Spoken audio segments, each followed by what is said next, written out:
आज स्टार्ट करने जा रहे हैं त्रिभुज। त्रिभुज जो कि तीन भुजाओं से संबंधित प्रश्न होता है। इसमें क्षेत्रफल पूछता है, परिमिति पूछता है, या कोई अन्य भुजा या कोई कोण पूछ सकता है इसमें। तो यहाँ पर पहला प्रश्न जो है मेरा ये कह रहा है कि त्रिभुज ABC में AB एवं AC के मध्य बिंदु D और E इस प्रकार है कि DE समांतर BC है। DE किसके समांतर है? BC के समांतर है। तो सबसे पहले हम क्या करते हैं कि त्रिभुज बना लेते हैं। देखते हैं त्रिभुज बना करके उसका नाम दे देते हैं AB और C। त्रिभुज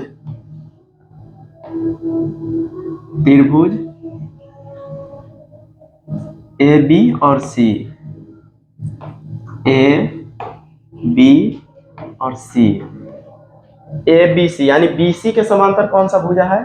तो यहाँ पर देख रहे हैं कि BC के समांतर त्रिभुज हो गया ABC, और AB एवं AC के मध्य बिंदु D और E है। तो AB और AC के मध्य बिंदु D और E है। तो यहाँ पर D है, यहाँ पर E है। थोड़ा सा एक बात समझ लीजिए, आगे चल के मतलब इस क्वेश्चन को थोड़ा सा और शॉर्ट करते जाएंगे। कमेंट में आप लोग करके बताइएगा कि हाँ शॉर्ट करें अथवा नहीं करें। तो चलिए, DE समांतर BC है, DE समांतर BC हो गया। BC बराबर दे रहा है 8 सेंटीमीटर, BC बराबर 8 सेंटीमीटर है। तो DE का मान पूछ रहा है, DE का मान पूछ रहा है यहाँ पर। तो DE क्या होगा? तो यहाँ पर जो भी समांतर जो भुजा होता है वो BC का आधा होगा। यानी कहने का मतलब है कि यहाँ पर जो भी भुजा हम ज्ञात करेंगे इसके सम्मुख भुजा का हाफ रहेगा। तो DE जब हम निकालते हैं तो यहाँ पर लिख देंगे डायरेक्ट BC/2। यानी यहाँ पर देख रहे हैं कि 8 सेमी है, तो 8 को जब 2 से डिवाइड कर देंगे तो यहाँ पर 2 सेंटीमीटर 4 सेंटीमीटर 4 सेंटीमीटर मेरा भुजा हो जाएगा। ठीक है, तो ऑप्शन यहाँ पर C हो जाएगा। चलिए नेक्स्ट क्वेश्चन, आगे क्या कह रहा है। दो समरूप त्रिभुज हैं, दो समरूप त्रिभुज हैं, दो समरूप त्रिभुज है जिनकी संगत भुजाओं का अनुपात, जिनकी संगत भुजाओं का अनुपात, जिनके संगत भुजाओं का अनुपात 4:9 है। तब उनके क्षेत्रफलों का अनुपात क्या होगा? तो यहाँ पर जब संगत भुजा दे और क्षेत्रफल का अनुपात जब पूछे तो भुजा का वर्ग हो जाता है, और यदि उनकी भुजाओं का अनुपात या परिमिति का अनुपात पूछे, एक मिनट थोड़ा सा इसको बना लेते हैं फिगर पहले। दो त्रिभुज बना लेते हैं, ABCD और E। इसमें दो त्रिभुज है जो कि समरूप है। यहाँ पर त्रिभुज कौन कौन से हैं? AD और E। त्रिभुज AD और E समरूप है ABC के, त्रिभुज ABC के समरूप हैं। जब समरूप होते हैं तो इनका यदि एरिया का अनुपात पूछेगा तो संगत भुजा का वर्ग हो जाएगा। यदि क्षेत्रफल पूछता है तो संगत भुजा का वर्ग। यानी कि कोई भी भुजा अगर मान लेते हैं, अगर ये दिया है 2 सेंटीमीटर, ये दिया है, और टोटल जो भुजा दिया है बड़ा वाला वो 5 सेंटीमीटर है। यदि इसका क्षेत्रफल का अनुपात पूछेगा कि दोनों त्रिभुज के क्षेत्रफलों का अनुपात, तो यहाँ पर कर देंगे AD/AB का स्क्वायर, पूरा भी स्क्वायर कर सकते हैं। तो यहाँ पर देख रहे हैं कि AD का मान क्या है, तो AD का यहाँ पर मान देख रहे हैं कि 2 है, और AB का है 5। तो जब इसको हम सॉल्व कर रहे हैं तो 4/25, यानी कि इसका जो वैल्यू आएगा 4:25 आ जाएगा। क्षेत्रफलों का अनुपात ये होगा और यदि परिमिति का अनुपात पूछेगा तो सेम टू सेम वही रह जाएगा, जो मतलब कि प्रश्न में जो रहेगा वही हो जाएगा। यदि भुजा का जो अनुपात होता है वही परिमाप का भी अनुपात होता है। तो यहाँ पर क्या दिया है, दो समरूप त्रिभुज की संगत भुजाओं का अनुपात, दो समरूप त्रिभुज की संगत भुजाओं का अनुपात 4:9 है, तब उनके क्षेत्रफलों का अनुपात। तो क्षेत्रफल का अनुपात बोल रहा है तो इसका वर्ग कर देंगे और इसका फिर वर्ग कर देंगे। तो आंसर मेरा क्या आ जाएगा, 16:81। तो 16:81 यहाँ पर देख रहे हैं कि ऑप्शन नंबर बी में है। इसी प्रकार चलते हैं अब आगे क्वेश्चन की ओर। यहाँ पर क्वेश्चन कह रहा है कि एल और एम दो समांतर रेखाएं हैं। एल और एम समांतर दो रेखाएं हैं। यहाँ पर देख रहे हैं कि एल है और एम है, दो समांतर रेखाएं हैं। तो जो भी समांतर रेखाएं होती है, यदि कोई तिर्यक रेखा उसको यदि काटती है तो उनके का अंतः कोणों का योगफल जो होता है 180 डिग्री होता है। तो यहाँ पर जब इसको बनाते हैं तो 3D plus 50 plus 2D plus 20, यहाँ पर लिख देंगे 180। 180 हो गया। अब इसको जोड़ लेते हैं तो 3D और 2D 5D प्लस 50 और 20 हो जाएगा 70, 180। जब इसको सॉल्व करते हैं तो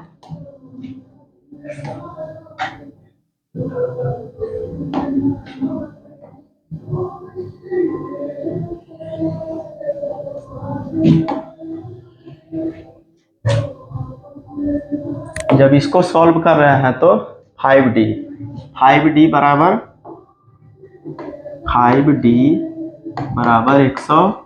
180 माइनस 70, 5D बराबर हो जाएगा कितना, 110 डिग्री, 110 डिग्री होगा। अब यहाँ पर फिर क्या करते हैं कि इसको 5 से डिवाइड कर देते हैं तो D बराबर क्या आ जाएगा, 55 डिग्री। तो D का जो मान होगा वहाँ पर 55 डिग्री, ऑप्शन में नहीं है। एक मिनट, सॉरी 55 कहाँ से होगा, 22 होगा ना, 22 बार में ही कटेगा तो 22 डिग्री हो जाएगा। D बराबर 22 डिग्री। तो ऑप्शन नंबर ए हो जाएगा। यहाँ पर हम 5 से काट दिए थे और 2 से काट दिए थे, इसलिए हो गया था। चलिए नेक्स्ट क्वेश्चन। सभी समबाहु त्रिभुज के जब बात करेगा, यहाँ पर जब बोलेगा कि 2 या 2 से अधिक समबाहु त्रिभुज, यहाँ पर देख ले रहे हैं कि समबाहु त्रिभुज एक ठो मेरा ABC और एक और ले लेते हैं त्रिभुज PQR, यानी सभी भुजा क्या है, बराबर हैं, सभी भुजा बराबर हैं। तो यहाँ पर समबाहु त्रिभुज का प्रत्येक कोण जो होता है 60 डिग्री का होता है और प्रत्येक भुजा भी बराबर होती है। तो यहाँ पर हम कह सकते हैं कि सभी त्रिभुज जो सभी समबाहु त्रिभुज जो होती है वह समरूप होती है। समरूप कहने का मतलब है कि दोनों का रूप एक जैसा रहेगा, लेकिन उसका साइज जो है बड़ा छोटा हो सकता है। जैसे कि आप लोग देखे हो कि एक निगेटिव से, एक छोटा सा निगेटिव से बहुत बड़ा मतलब कि किसी आदमी का हम लोग फोटो निकाल सकते हैं, छोटा निगेटिव से। तो उसी प्रकार यहाँ पर है, छोटा निगेटिव है, यहाँ पर बड़ा निगेटिव है। तो यहाँ पर देखते हैं कि दोनों में साइज का अंतर होता है, लेकिन वे समरूप हो सकते हैं, यानी कहने का मतलब है कि दोनों का रूप सेम होगा। तो यहाँ पर समरूप कहाँ पर है, तो ऑप्शन नंबर ए में है। एक बात और, सभी वृत्त समरूप होते हैं, सभी वर्ग समरूप होते हैं, सभी और समबाहु त्रिभुज, सभी समबाहु त्रिभुज भी ये सभी क्या होते हैं, समरूप होते हैं, समरूप होते हैं। हो सकता है कि आगे के प्रश्न में इस तरह का मतलब कि प्रश्न पूछ दे। नेक्स्ट क्वेश्चन क्या कह रहा है, दो समकोणिक त्रिभुज, समकोणिक, समकोणिक यहाँ पर होता है, समकोणिक का मतलब 90 डिग्री, त्रिभुज उनकी संगत भुजाओं का अनुपात सदैव क्या रहता है, संगत भुजाओं का अनुपात समान रहता है। यह कथन किसके द्वारा कहा गया था, अनुपात जो है सदैव समान रहता है, तो किसने कहा था, तो यहाँ पर चलिए थोड़ा सा पहले बात समझ लेते हैं। समकोण त्रिभुज, यहाँ पर ये कोण रहेगा 90 डिग्री। अगर मान लेते हैं कि त्रिभुज ए बी और सी है, तो समकोणिक त्रिभुज एक ठो और बना लेते हैं, समकोण त्रिभुज, नाम देते हैं पी क्यू आर। चलिए यहाँ पर हो गया 90 डिग्री। दो समकोणिक त्रिभुज, यहाँ पर भी देख रहे हैं कि दो समकोणिक त्रिभुज हम बना दिए हैं, उनकी संगत भुजाओं का अनुपात, संगत भुजाओं का अनुपात समान रहता है। किसने कहा था, तो ये था किसका, तो यहाँ पर देख लेते हैं पाइथागोरस। पाइथागोरीय त्रिक भी होता है, पाइथागोरीय त्रिक, पाइथागोरीय त्रिक, ये क्या होता है, तो ये कहता है नियम कि किसी भी समकोण त्रिभुज का जो कर्ण होता है वह लंब और आधार के वर्ग के योग के बराबर होता है। यानी कहने का मतलब है कि जब इसको बनाएंगे तो पी क्यू का स्क्वायर और प्लस क्यू आर का स्क्वायर जो होगा विकर्ण के स्क्वायर के बराबर होगा, पी आर के स्क्वायर के बराबर होता है। ठीक, तो ये कथन भी पाइथागोरस के द्वारा ही कहा गया था, और ये जो अभी जो क्वेश्चन में है ये कथन भी पाइथागोरस के अनुसार ही सत्य होता है या कहा गया था। चलिए नेक्स्ट क्वेश्चन,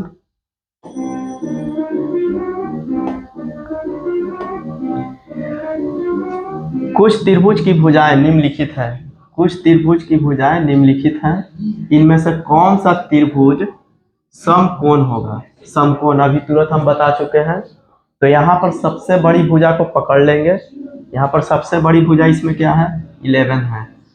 ठीक, तो यहाँ पर देख रहे हैं कि 5 का स्क्वायर, 5 का स्क्वायर 25, 8 का स्क्वायर 64, इसको जोड़ रहे हैं तो 5 4 9 और 6 2 8, और जब 11 का जब हम 11 का जब हम करते हैं तो होता है 121। यहाँ पर देख रहे हैं कि दोनों बराबर नहीं है, दोनों बराबर नहीं है, तो ये गलत हो जाएगा। चलिए next question, sorry next option देख लेते हैं। तो यहाँ पर देख रहे हैं 6 का स्क्वायर प्लस 8 का स्क्वायर बराबर 10 का स्क्वायर, तो यहाँ पर हो जाएगा 36 प्लस 64, यहाँ पर हो जाएगा 100।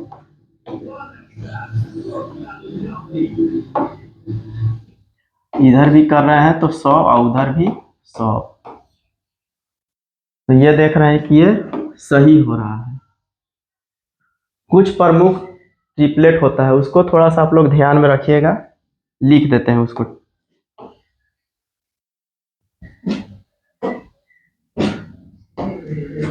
जैसे हो जाएगा इसको,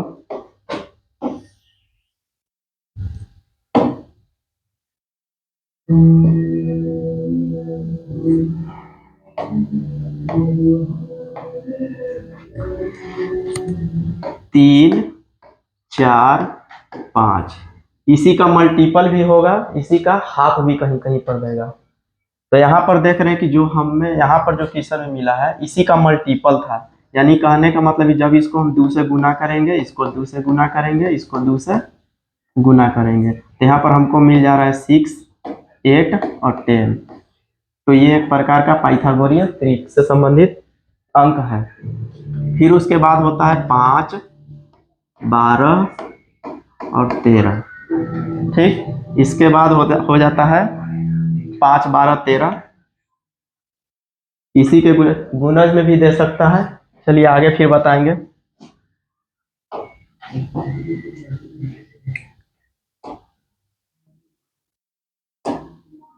चलिए यहाँ पर बोल रहा है ए बी सी में ए बी का स्क्वायर प्लस बी सी का स्क्वायर। देखिए अभी तुरंत हम 2 क्वेश्चन पहले बताए थे, इस प्रकार का प्रश्न पूछ सकता है। देखिए यहाँ पर आ भी गया है।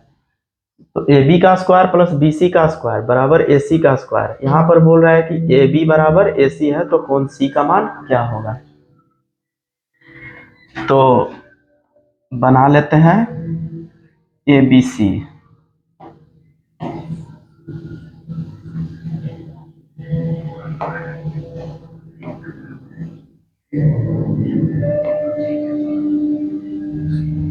ए बी सी यहाँ पर खुद बोल रहा है ए बी और सी। ए बी सी में ए बी का स्क्वायर, तो ए बी का स्क्वायर यहाँ पर ये हो गया, अब प्लस ए बी। यहाँ देखिए थोड़ा सा कि दोनों बराबर है, तो ए बी बराबर ए सी यहाँ पर लिख देंगे। तो यहाँ पर बोल रहा है कि ए बी का स्क्वायर प्लस बी सी का स्क्वायर बराबर ए सी का स्क्वायर। ए सी का स्क्वायर, तो यहाँ पर देख रहे हैं कि ए सी जो भुजा है इसके सामने का कोण कौन सा है। इसके सामने का यहाँ पर देख रहे हैं कि कोण है बी, लेकिन बी नहीं पूछ रहा है, यहाँ पर पूछ रहा है सी पूछ रहा है। सी यहाँ पर कोण सी पूछ रहा है। तो एक बात हम ध्यान रखेंगे कि जब भुजाएं जब बराबर होती है, जब भुजाएं जब बराबर होती है, जब भुजा बराबर होती है तो उसके सामने का कोण भी क्या होगा, बराबर होगा। यदि तीनों कोण बराबर है तो तीनों भुजा भी बराबर होंगे।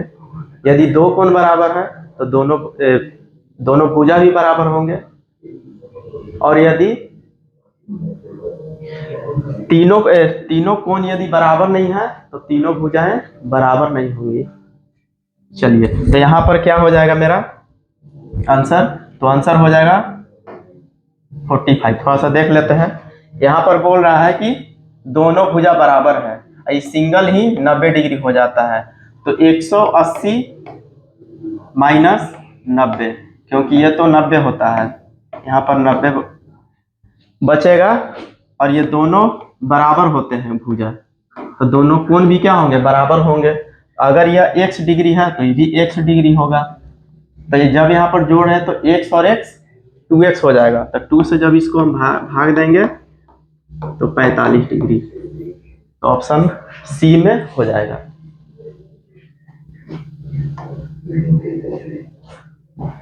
ये सभी क्वेश्चन बोर्ड मॉडल हैं। यही क्वेश्चन जो है बार बार रिपीट होते रहते हैं। इन्हीं को आप बढ़िया से अगर देख लेते हैं, बहुत कम ही क्वेश्चन हमने इसे चुन चुन कर, रिपीटेड क्वेश्चन जो था उसको हमने बस एक बार ही इसको ये कर लिया है अपना। चलिए next question. A B C में ए बराबर 30 सेमी और बी बराबर 40 सेमी और सी बराबर 50 सेमी है, तो कौन सी का मान ज्ञात करें। देखिए अभी तुरंत हम बताए थे ट्रिपलेट 3 4 और 5। तो जब इसको हम 10 से गुना करेंगे, 10 से गुना करेंगे, 10 से गुना करते हैं, तो यहाँ पर देख ले रहे हैं कि 30 40 और 50 मिल रहा है। तो यहाँ से एक बात हमको पता चल रहा है कि जो यह त्रिभुज दिया गया है यह समकोण त्रिभुज है।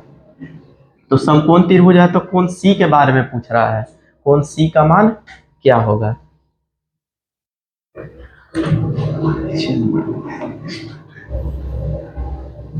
कौन सी का यहाँ पर बना लेते हैं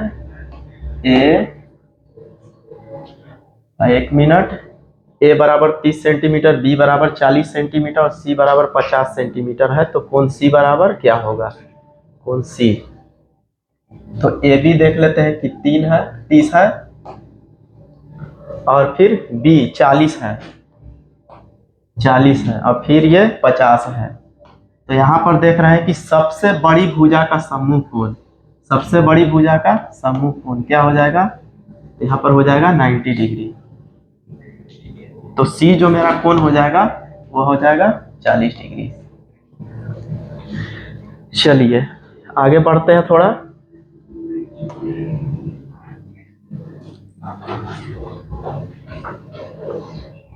पाइथागोरस प्रमेय का संबंध किस त्रिभुज से है? तो यह लगता है कि फर्स्ट या सेकंड क्वेश्चन था। तो यहाँ पर देख लेते हैं पाइथागोरस प्रमेय का संबंध किस त्रिभुज से है, तो समकोण त्रिभुज से है। तो समकोण त्रिभुज यहाँ पर दे रहा है समरूप त्रिभुज, थोड़ा सा ध्यान से देखिएगा। तो यहाँ पर समकोण त्रिभुज हो जाता है। नेक्स्ट क्वेश्चन,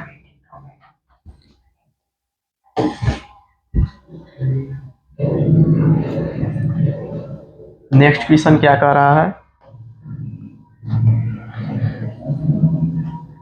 समद्विबाहु समकोण, समद्विबाहु समकोण त्रिभुज एबीसी का कोण बी समकोण है। यदि ए बराबर 4 सेमी है तो बी का मान क्या होगा? अभी हम तुरंत बताए हैं एबीसी, बी बोल रहा है समकोण है, ठीक।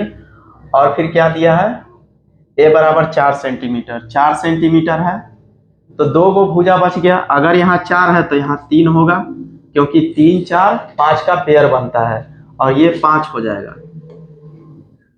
तो यहाँ पर समद्विबाहु बोल रहा है, समद्विबाहु बोल रहा है तो यहाँ पर सीधा 4 ही हो जाएगा। 1 मिनट, 4 कैसे होगा, इसको पूरा फिर बनाने पड़ेगा। तो बी का मान क्या होगा, ए बराबर 4 सेंटीमीटर है तो बी का मान क्या होगा, समद्विबाहु है।